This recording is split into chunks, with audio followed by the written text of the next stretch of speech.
आज के वीडियो में हम लोग पढ़ेंगे लोग परमाणु एवं अणु। बहुत ज्यादा इंपॉर्टेंट चैप्टर है ये।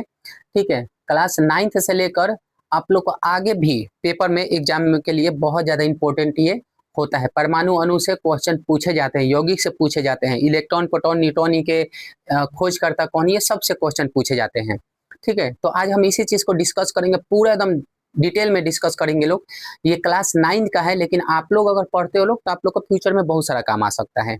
ठीक है, तो आइए, आप लोग अपने आस पड़ोस में बहुत सारे चीजों को देखे होंगे लोग। ठीक है, आप लकड़ी देखे होंगे, लोहा देखे होंगे, पीतल देखे होंगे, चांदी, सोना, ये सभी बहुत सारे चीजों को देखते होंगे। ठीक है, आपने कभी सोचा वो क्या चीज से मिल के बना हुआ होता है? ठीक है, तो आज उसी के चीज में हम लोग पढ़ेंगे लोग कि क्या चीज। जैसे कि हम लोग बायोलॉजी पढ़े हैं लोग, तो बायोलॉजी में हम तो जानते थे लोग ना भाई कि एक जीव का निर्माण कैसे होता है। तो पहले होता है कोशिका, उत्तक, उसके बाद अंग, अंग तंत्र, उसके बाद हम लोग का क्या होता है, निर्माण होता है। उसी प्रकार से अगर कोई भी पदार्थ बनता है तो पदार्थ के सबसे सूक्ष्म सूक्ष्म इकाई, सूक्ष्म कण बाबू, उसके अंदर आप खोज के देखिएगा ना, जिसको और विभाजित नहीं किया जा सकता, उसमें इलेक्ट्रॉन, प्रोटॉन, न्यूट्रॉन। ठीक है, उसके बाद परमाणु, परमाणु के बाद अणु, अणु के बाद आपको कोई पदार्थ देखने को मिलता है। तो आपके चारों तरफ न जाने कई सारा चीज देखने को मिलता है।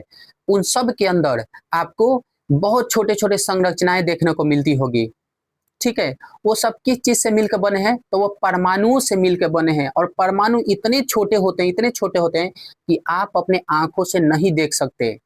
ठीक है, अब परमाणु के अंदर इलेक्ट्रॉन, प्रोटॉन, न्यूट्रॉन होता है, वो भी इतने छोटे हुए हैं कि आप उसको भी नहीं देख सकते हो। ठीक है, तो आज इसी चीज के बारे में हम लोग पूरा डिस्कस करेंगे लोग, एकदम बिल्कुल ए टू जेड। ठीक है, तो कुछ चीजों को मैं आपको बता दूं। जैसे ये फोटो देखिए आप। ठीक है, फोटो में आपको ये दिखाई दे रहा होगा बाबू, ये देखिए क्या है। कोई भी पदार्थ बनता है ना बाबू, तो ये देखिए उसके अंदर ये सब चीज पाया जाता है। उसके अंदर आपको एक क्या पाया जाएगा, तो नाभिक। इसका देखिए, इसका छोटा सा वर्जन क्या है, इधर साइड में निकल के आया है, नाभिक। नाभिक के अंदर बाबू इलेक्ट्रॉन, प्रोटॉन, न्यूट्रॉन रहता है। और भी खोदिएगा तो आपको उसमें पाई न्यूट्रॉन, सम न्यूट्रॉन, ठीक है, पॉजिट्रॉन, ये सब मिलता है। मतलब समय के साथ साथ आदमी का जैसे मानसिक विकास होता गया ना, तो उसके अंदर एकदम बिल्कुल फाड़ फाड़ के देखते चले जाने लगा। ठीक है, लेकिन ऋषि कनाद अगर 600 बीसी देखा जाए तो हमारे भारतीय जो भारत के थे, जो हमारे ऋषि कनाद, उन्होंने खाली ये बताया था कि पदार्थ के सबसे सूक्ष्म इकाई को हम लोग परमाणु बोलेंगे लोग। ठीक है, लेकिन उस समय उनके हिसाब से वो ठीक था। लेकिन जैसे जैसे साइंस अपने आगे बढ़ता चला गया, तो नए नए पदार्थों का खोज हुआ, नए नए चीजों का खोज हुआ, इन्वेंशन हुआ। और उसके अंदर हम लोग बहुत जूम करके देखने लगे लोग। ठीक है, तब हमारे सामने नया नया चीज उभर के आने लगा। ठीक है, जैसे देखिए बाबू, एक पदार्थ के एकदम बीच में नाभिक होता है, नाभिक। और नाभिक में क्या होता है, तो बाबू ये न्यूक्लियस होता है, जिसको आप देखिएगा तो रदरफोर्ड ने इसका खोज किया था। ठीक है, नाभिक क्या होता है, तो धनात्मक चार्ज होता है। इसी के अंदर बाबू है निगेटिव चार्ज है। ये लाल दिख रहा है ना, ये पॉजिटिव चार्ज है। लेकिन लाल और ये व्हाइट, ये दोनों के मिलन से यहाँ पे इस चीज को क्या मिलता है, तो पॉजिटिव चार्ज बोलते हैं हम इसको। इसको क्या बोलते हैं, तो पॉजिटिव चार्ज बोलते हैं। क्यों? क्योंकि इसमें प्लस वाला जो सिंबल है, ये ज्यादा हावी रहता है। ठीक है, हैवी रहता है, इसीलिए इसको हम लोग क्या, तो प्लस चार्ज के नाम से जानते हैं लोग। ठीक है, तो परमाणु में अगर देखा जाए बाबू, परमाणु के अंदर क्या होता है, तो नाभिक। ठीक है, नाभिक के अंदर देखिए, नाभिक के अंदर बताया हूं ना, रेड वाला चीज क्या होता है बाबू, तो हम उसको बोलते हैं प्रोटॉन। अब प्रोटॉन पे कैसा चार्ज होता है बच्चा मेरे, प्लस चार्ज होता है। अब प्रोटॉन के कारण ही नाभिक को हम लोग ऊर्जा का प्लस चार्ज, धनात्मक चार्ज बोलते हैं लोग, प्रोटॉन के कारण ही। एक चीज और देखे हो लोग, ये क्या देखेंगे बाबू, तो ये होता है माइनस चार्ज, न्यूट्रॉन। ठीक है, न्यूट्रॉन, इन सब का खोज करता भी है लोग, आगे मैं आपको बताऊंगा। न्यूट्रॉन को देखा जाए ना बाबू, तो जेम्स चैडविक थे, न्यूट्रॉन का खोज करता थे जेम्स चैडविक। प्रोटॉन का गोल्डस्टीन, प्रोटॉन का खोज करता। और इलेक्ट्रॉन का खोज करता देखा जाए ना बाबू, तो जे जे थॉमसन को बोला जाता है। और एक और बात याद रखना बाबू मेरे, कि जो ये होता है ना न्यूट्रॉन, ये उदासीन होता है बाबू, इस पर कोई चार्ज नहीं होता है, कोई चार्ज नहीं होता है। क्योंकि अभी मैं बोलूं तो इलेक्ट्रॉन पे माइनस चार्ज होता है। ठीक है, तो याद रखिएगा, जो ये उदासीन होता है, न्यूट्रॉन क्या होता है, उदासीन होता है, इसमें कोई आवेश नहीं होता है। ओके बाबू, आगे देखिए। अब आते हैं लोग क्या, तो इलेक्ट्रॉन, इलेक्ट्रॉन पे कैसा चार्ज होता है बच्चा मेरे, तो इलेक्ट्रॉन पे होता है माइनस चार्ज। ये ऑर्बिट के बाहर कक्ष पे नाचते रहते हैं। आगे आप लोग को बिल्कुल डिटेल में पढ़ने को मिलेगा, एकदम शांति से एकदम पढ़िएगा लोग। इलेक्ट्रॉन पे कैसा चार्ज होता है बाबू? तो निगेटिव चार्ज होता है, ठीक है, ऋणात्मक आवेश होते हैं, ठीक है। इलेक्ट्रॉन पे कैसा चार्ज होता है? तो निगेटिव चार्ज होता है। और ये कहाँ नाचता रहता है? तो भैया ये पदार्थ के ये जो कक्ष होता है ना बाबू, ये कक्ष, इस कक्ष का नाम से भी जानते हैं लोग, KLMN से नाम से भी जानते हैं लोग। आगे हम आप लोग को पूरा बताएंगे। देखिए यहाँ पे है ही, ठीक है, KLMN। ये सेल ऊर्जा कक्ष होता है बाबू। सेल के अंदर सब सेल होता है जिसे SPD, जिसे SP और D, SPDF के नाम से जानते हैं लोग। जैसे कि एगो है घर के, घर के अंदर क्या मिलता है बाबू? तो S मिलता है, ठीक। L के अंदर क्या? तो S और P, दो गो चीज मिलता है। M के अंदर SPDF, ठीक। और N के अंदर क्या मिलेगा? तो SPDF, तीनों चारों चीज मिल जाता है। घर के अंदर छोटा छोटा घर, तो ये है KLMN। क्या है? तो ये बड़ा सा घर है, घर के नीचे छोटा छोटा कमरा है जिसको हम लोग सबसेल बोलते हैं लोग। सबसेल SPDF से डिनोट किया जाता है, ठीक है। तो ये तो आपको आगे मिलेगा। चलिए, तो ये तो पता चल गया, इलेक्ट्रॉन के बारे में आप लोग को पता चल गया। इलेक्ट्रॉन कहाँ नाचता है बाबू? तो आप कहेगा सर इलेक्ट्रॉन ना नाभिक के चारों कक्षा, जो भी कक्ष ये बना हुआ है ना, इसी पे नाचता रहता है लोग। इसी पे क्या करता है लोग? तो नाचता रहता है लोग, ठीक है बाबू। कोई दिक्कत नहीं ना है? आई थिंक आप लोग ये थोड़ा मोड़ा समझ गए होंगे लोग, ठीक है। अब हम लोग इसके बारे में पूरा डिटेल देखेंगे लोग। तत्व क्या होता है, परमाणु क्या होता है, इलेक्ट्रॉन क्या होता है, खोज करता क्या है, इस सेक्टर अनगिनत चीजों को हम लोग क्या करेंगे लोग? तो देखेंगे लोग, ठीक है। आइए तो तत्व के बारे में देखते हैं लोग। एलिमेंट, तत्व क्या होता है, ठीक है। तो अब यहाँ से आप लोग का स्टार्ट होता है खेल, ठीक। एकदम सुंदर सुंदर प्यारे प्यारे बच्चा जैसा समझिए लोग बाबू। तत्व किसी पदार्थ का वह मूलभूत पदार्थ होता है जिसे और सरल नहीं किया जा सकता है। मतलब सरल नहीं किया जा सकता, मतलब कि तोड़ा नहीं जा सकता, ठीक है। जिसको और मतलब कि अब तोड़ा नहीं जा सकता। जैसे अपने आपके बाल को बोलूं कि एकदम बीचा बीची फाड़ दो एकदम 100 टुकड़ा में, ठीक है, तो आप नॉर्मल तो फाड़ नहीं पाओगे, उखाड़ नहीं पाओगे उसको ना। मतलब कहने का मतलब मेरा वास्तव है कि एगो पेज आपको दे दूं, आप पेज को बोलूं कि आपको बीचों बीच उसको क्या करना, तो एकदम अलग अलग टुकड़ा में कर देना है, तो आपको दिक्कत होगा। वही बोल रहा है ना कि तत्व किसी पदार्थ का वो मूलभूत पदार्थ होता है जिसे और सरल नहीं किया जा सकता है। प्रत्येक तत्व के अपने विशिष्ट प्रकार के परमाणु होते हैं। उदाहरण के लिए हाइड्रोजन, ठीक है, हाइड्रोजन, कार्बन, ऑक्सीजन, ठीक है, आयरन, Fe, आयरन, चांदी, गोल्ड इत्यादि, ठीक है। मतलब कहने का मतलब कि ये अपने परमाणु से मिलकर बने होते हैं। जैसे मान ली कि बाबू गोल्ड है, सोना है ना बाबू, तो सोना अपने ही परमाणुओं से मिलकर बना होगा, अपने ही परमाणु से मिलकर बना होगा, इसमें अलग अलग चीज नहीं हुआ होगा।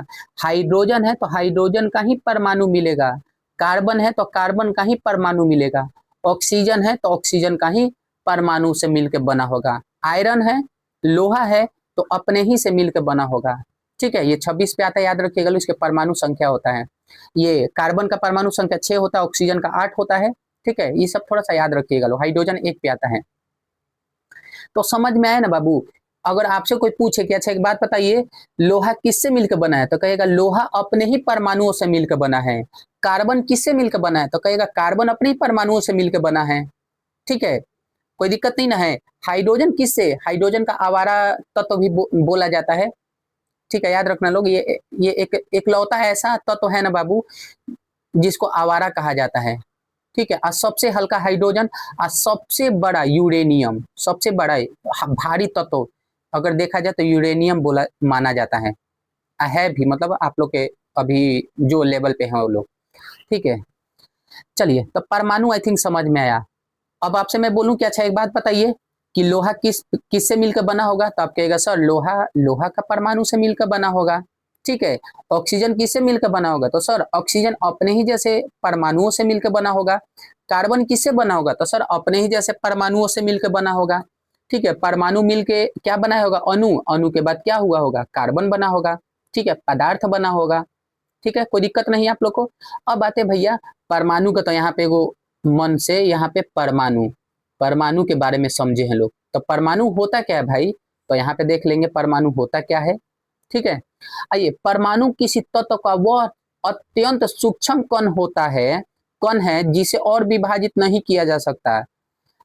रासायनिक विधियों से प्रत्येक परमाणु उस तत्व की रासायनिक और भौतिक गुणधर्मों को निर्धारित करता है।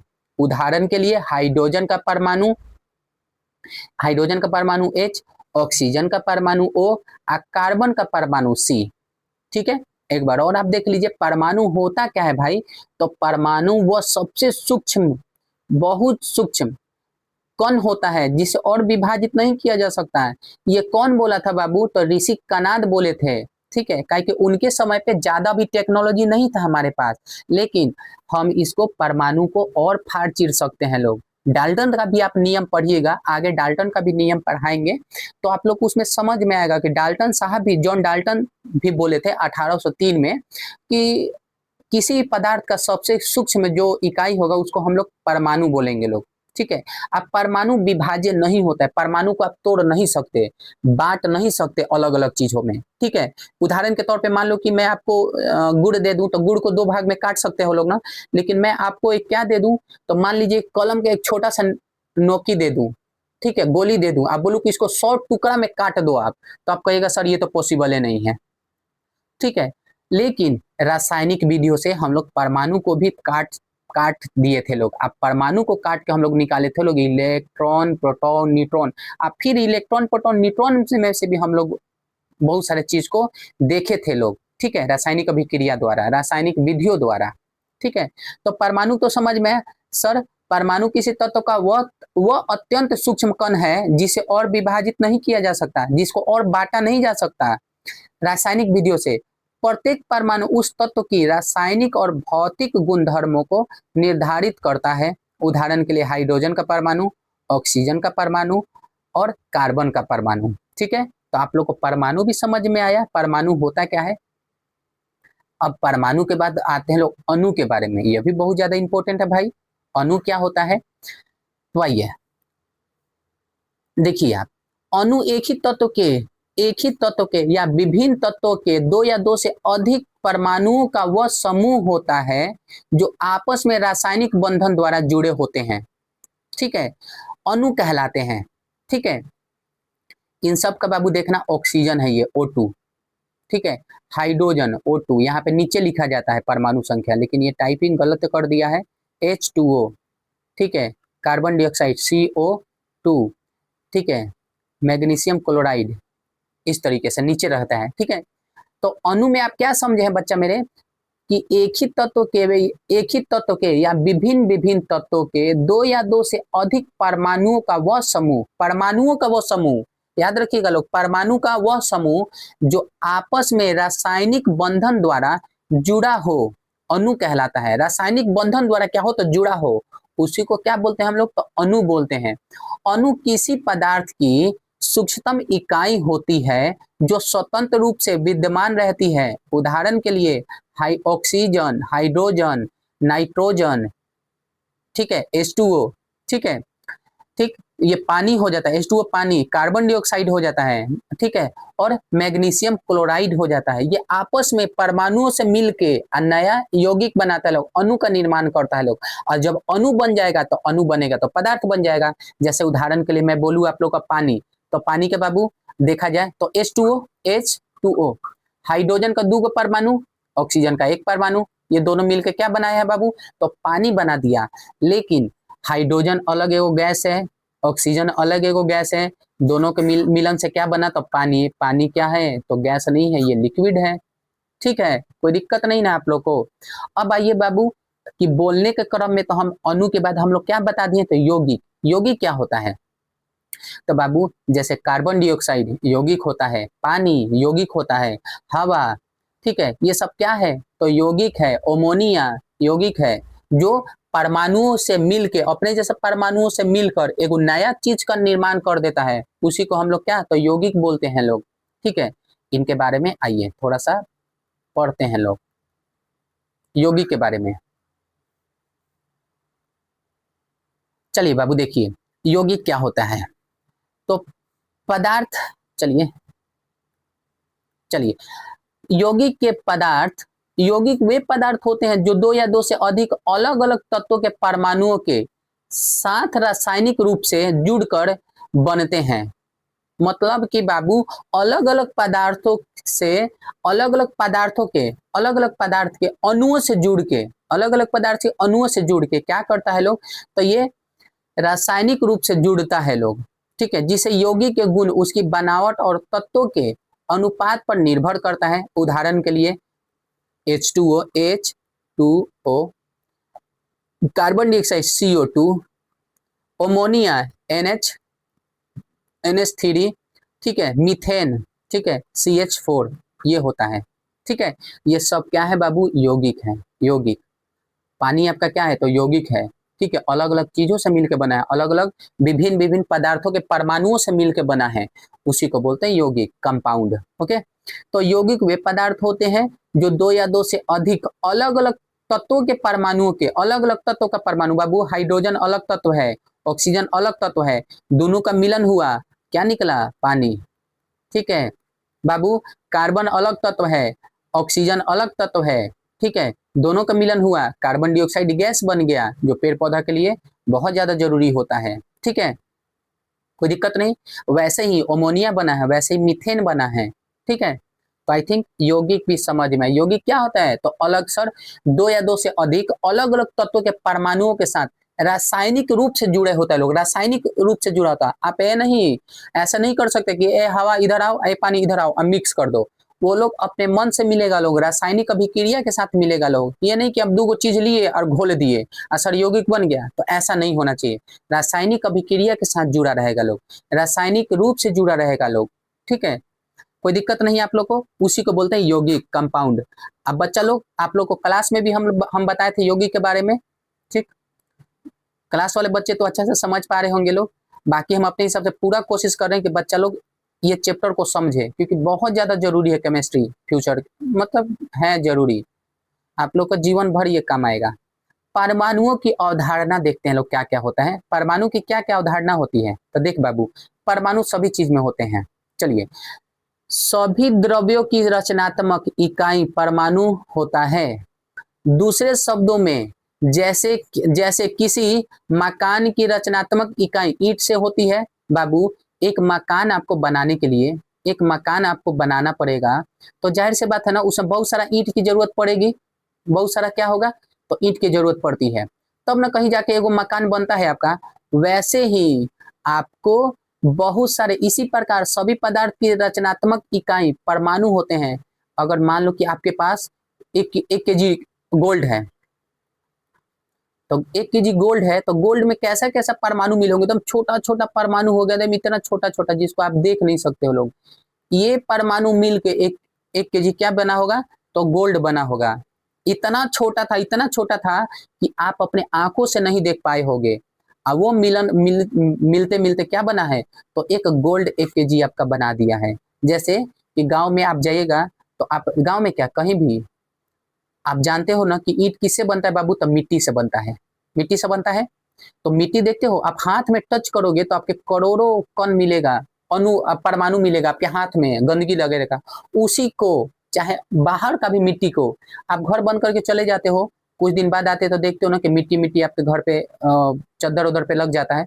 उसी प्रकार से परमाणु इतने छोटे होते हैं कि आप उसको देख नहीं सकते अपने आंखों से, ये ठीक है। तो परमाणु बहुत छोटे छोटे हैं, उन्हीं से मिलजुल कर एगो ईंट बनता है, ईंट बन के आपका इतना बड़ा घर बन जाता है, जो आपको देखते हो तो लगता है कि हाँ भाई कुछ है, ठीक है। वही बोल रहा है, क्या बोल रहा है बाबू, कि सभी द्रव्यों की रचनात्मक इकाई परमाणु एटम होता है। दूसरे शब्दों में, जैसा किसी मकान की रचनात्मक इकाई ईंट होती है, उसी प्रकार सभी पदार्थों की संरचनात्मक इकाई परमाणु होता है। कोई भी चीज किससे मिलकर बना है बाबू, परमाणु।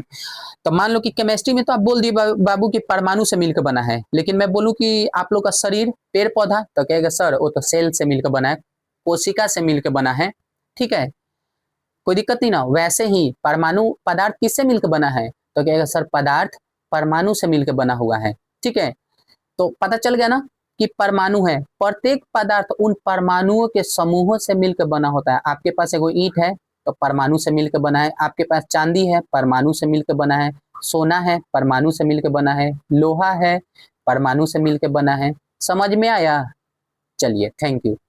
परमाणु की अब माप देखते हैं। हम तो अब मुंह से तो बता दिए कि बाबू परमाणु बहुत छोटे छोटे होते हैं, इतना छोटे छोटे कि अपनी ये क्या कहा जाता है, कंचे जैसे आंखों से देख नहीं पाओगे आप। तो भाई कितने छोटे ये होना चाहिए ना कि कितना छोटा। तो आइए देख लीजिए परमाणु की त्रिज्या, देखिए क्या होता है। त्रिज्या जानते हो ना, I am sorry, oh God, हटाइए। त्रिज्या तो जानते हो लोग बाबू, ठीक। चलिए ये क्या है, इसी को त्रिज्या बोलते हैं लोग, ठीक है। ये वृत्त के आधा से कटा हुआ भाग। तो अब आइए परमाणु की त्रिज्या देखते हैं लोग, बच्चा मेरे, परमाणु की त्रिज्या।